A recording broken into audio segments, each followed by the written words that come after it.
Good morning students, how are you? Today's topic is types of fire insurance policies. आज का हमारा topic क्या है? फायर इंश्योरेंस की पॉलिसीज के टाइप कितने हैं? फायर इंश्योरेंस की पॉलिसी की फर्स्ट टाइप का नाम है एवरेज पॉलिसी। फायर इंश्योरेंस की पॉलिसी जो है उसकी फर्स्ट टाइप का नाम क्या है? Average policy. एवरेज पॉलिसी क्या है? Under this policy average of sum assured and sum not assured is considered to calculate compensation. इस पॉलिसी के अंदर सम एश्योर्ड और नॉट एश्योर्ड का एवरेज जो है कंपनसेशन देने के लिए कैलकुलेट किया जाता है। क्या? Under this policy average of sum assured and sum not assured is considered to calculate compensation. Compensation को कैलकुलेट करने के लिए इस पॉलिसी में सम एश्योर्ड को और सम नॉट एश्योर्ड को कंसिडर किया जाता है।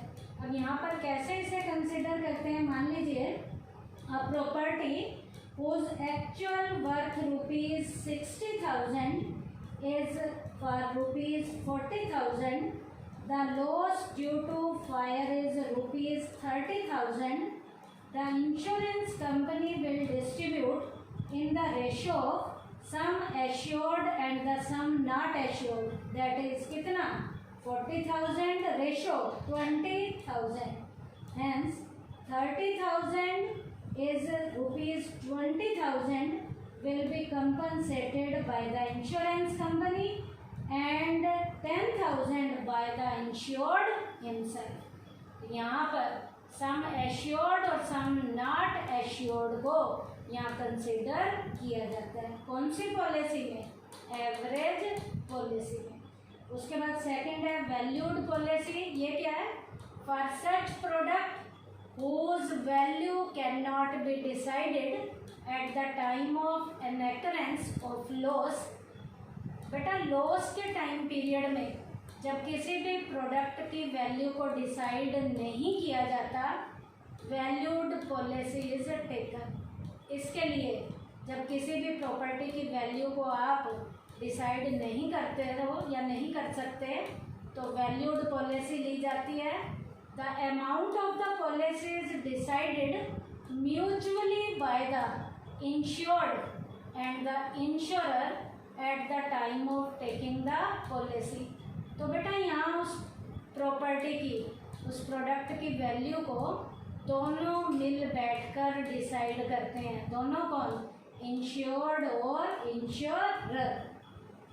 At the time of loss a prefixed compensation is paid। Loss के टाइम पीरियड में पहले से निर्धारित जो कंपनसेशन है वो पे किया जाता है। In these types of policies principle of indemnity does not apply. ऐसी पॉलिसी में इंडेमनिटी प्रिंसिपल अप्लाई नहीं होता। इंडेमनिटी तो क्या कहता है? सेफ्टी पर्पस फॉलो करो, इन्वेस्टमेंट पर्पस फॉलो ना करो।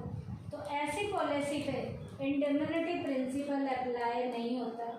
These insurance policies are taken for valuable art items। ये इंश्योरेंस की पॉलिसी वैल्यूएबल आर्ट आइटम्स की ली जाती है, जैसे बुक्स है, डायमंड्स हैं या और भी कोई कीमती प्रॉपर्टी है जिसकी वैल्यू को आंका नहीं जाता। तो उनके लिए कौन सी पॉलिसी ली जाती है? वैल्यूड पॉलिसी, जिसमें इंश्योर्ड और इंश्योरर बैठकर मिलकर तय करते हैं कि लॉस होगा तो पहले से निर्धारित इतना ही कंपनसेशन दिया जाएगा। उसके बाद है स्पेसिफाइड पॉलिसी। ये पॉलिसी क्या है? Under this policy the insured takes the insurance for the property for a specified value. एक स्पेसिफाइड वैल्यू तक की प्रॉपर्टी का क्या लेता है? इंश्योरेंस की पॉलिसी लेता है। If the property gate damage then the insurance company compensate the insured the amount of policy without averaging the sum assured and not sum assured।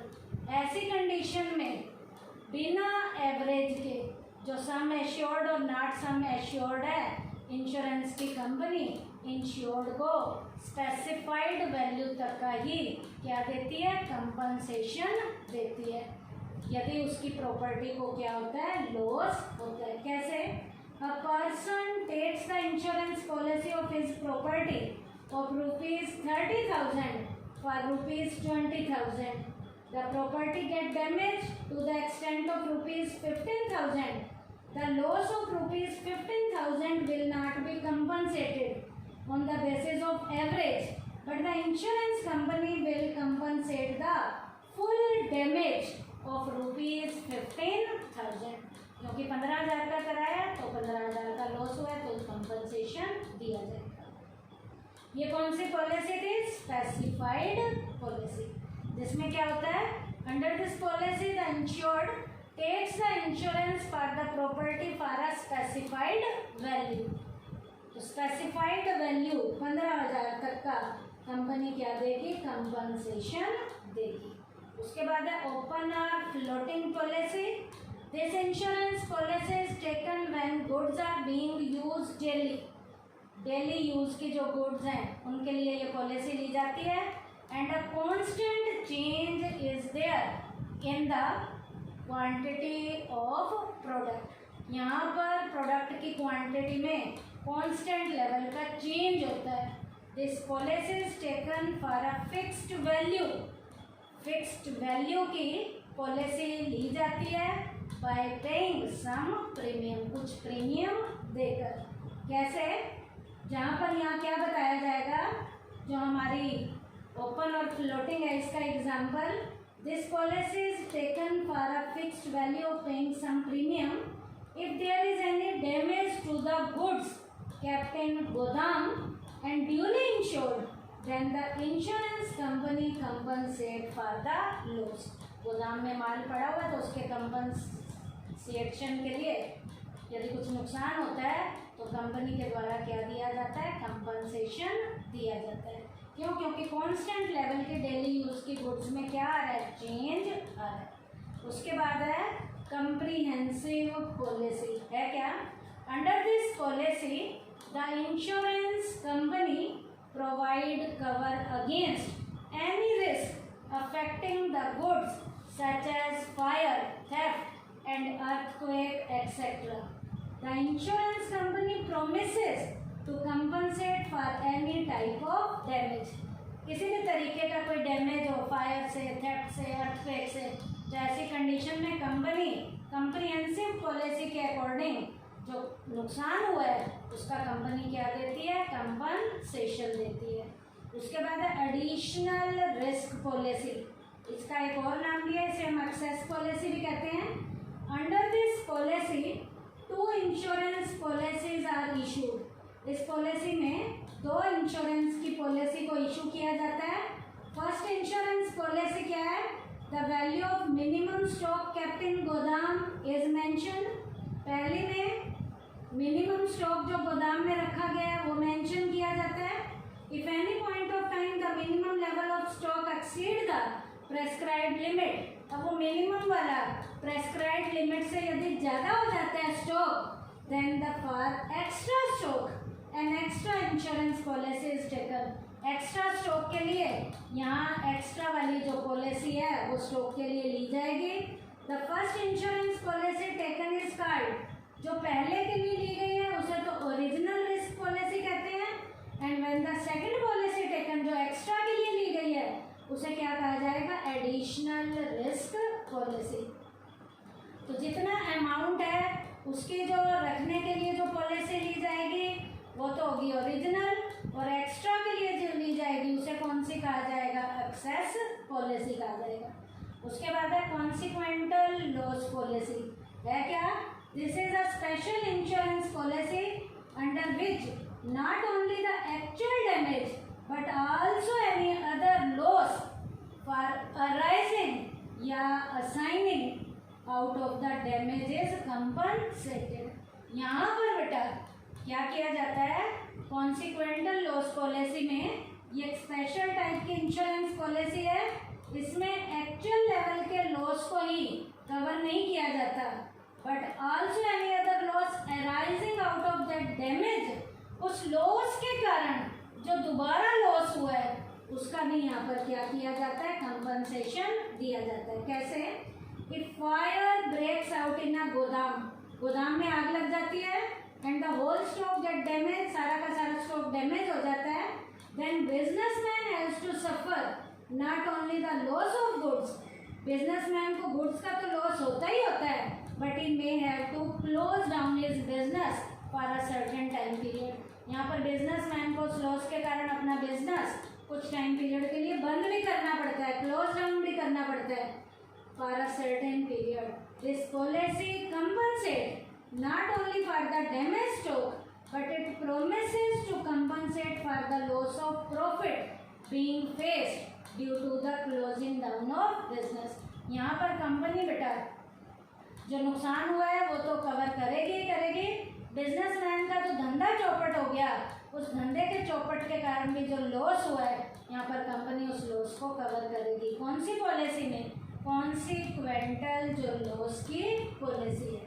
क्या एक्चुअल जो लॉस हुआ है उस लॉस को तो कवर करेगी ही करेगी, उस लॉस के कारण जो बिजनेसमैन को भी अपना धंधा बंद करना पड़ा है तो धंधे को बंद करने का जो प्रॉफिट का लॉस होगा वो भी यहाँ पर कंपनी के द्वारा क्या किया जाएगा, कंपनसेट किया जाएगा। कौन सी पॉलिसी में? कॉन्सिक्वेंटल लॉस पॉलिसी में। उसके बाद है री इंस्टेटमेंट पॉलिसी। कौन सी? Reinstatement policy. Under this policy the insurance company pays the amount required for reinstating the damage property. बेटा डैमेज प्रॉपर्टी को दोबारा से निर्मित करने के लिए यहाँ पर कंपनसेशन दिया जाता है, और इसके लिए जो पॉलिसी ली जाती है री इंस्टेटिंग द डैमेज प्रॉपर्टी के लिए, वो पॉलिसी कौन सी होती है? री इंस्टेटमेंट की पॉलिसी होती है। री इंस्टेटमेंट पॉलिसी क्या है? Under this policy the insurance company pay the amount required for reinstating the damage property. उसके बाद है ब्लैंकेट प्रॉपर्टी किसे कहते हैं? ब्लैंकेट पॉलिसी किसे कहते हैं? Blanket policy when single insurance policy is taken for both fixed and current assets. जब फिक्स्ड और करंट एसेट्स दोनों के लिए एक सिंगल इंश्योरेंस की पॉलिसी ली जाती है देन इट इज कॉल्ड कौन सी पॉलिसी? Blanket policy. जब फिक्स्ड और करंट एसेट्स दोनों के लिए एक सिंगल इंश्योरेंस की पॉलिसी ली जाती है उसे किसका नाम दिया जाता है? ब्लैंकेट पॉलिसी का नाम दिया जाता है। उसके बाद है बेटा ट्रांजिट पॉलिसी। ये क्या है? When goods are sent from one place to other place and if there are chances of an occurrence of loss due to fire in transit then transit policy is taken. जब बेटा माल आपका एक जगह से दूसरी जगह पे जा रहा है तो आपको लगता है आने और जाने के दौरान आग लगने का डर है, तो ऐसे जो माल एक जगह से दूसरी जगह आ जा रहा है उस माल को यदि आपने नुकसान से बचाना है और यदि नुकसान हो जाता है तो कंपनसेशन लेने के लिए यहाँ पर माल को एक जगह से दूसरी जगह जब आप भेजते हो और आपको डर है कि आग लगने से नुकसान हो सकता है तो यहाँ आप कौन सी पॉलिसी ले सकते हो? ट्रांजिट पॉलिसी ले सकते हो। तो ये पॉलिसी कौन सी थी? ट्रांजिट पॉलिसी, जो माल को एक जगह से दूसरी जगह लाने और ले जाने में डैमेज से लॉस को कवर करने के लिए ये पॉलिसी है। तो आज के टॉपिक में हमने क्या पढ़ा बेटा? फायर इंश्योरेंस की पॉलिसीज के हमने टाइप्स पढ़े हैं। Average policy, valued policy, specified policy, open और floating policy, comprehensive policy, additional risk policy, consequential loss policy, reinstatement policy, blanket policy, transit policy। तो आज का टॉपिक हमारा फायर इंश्योरेंस की पॉलिसीज के टाइप्स का था। थैंक यू बेटा।